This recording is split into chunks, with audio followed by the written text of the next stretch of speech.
Tak kiralah raya jatuh hari apa, Jumaat dengan Isnin tetap cuti. Betul ke? Tengok ni. Mesti ramai yang risau kan kalau raya jatuh hari Jumaat, hari Isnin tu dah kena kerja dah. Dah tak ada cuti dah.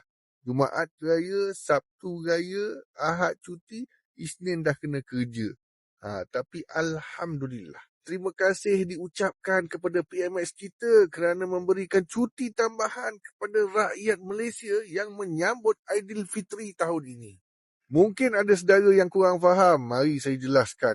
Kalau hari raya jatuh pada hari Jumaat, maka PMX bagi cuti pada hari Isninnya. Kalau hari raya jatuh pada hari Sabtu, maknanya Jumaat itulah cuti tambahannya. Nampak? Sekali lagi terima kasih buat PMX dan Kerajaan Madani yang penuh dengan ihsan. Kita tahu mungkin raya tu jatuh hari Jumaat, mungkin jatuh hari Sabtu, tak dapat nak jangkau.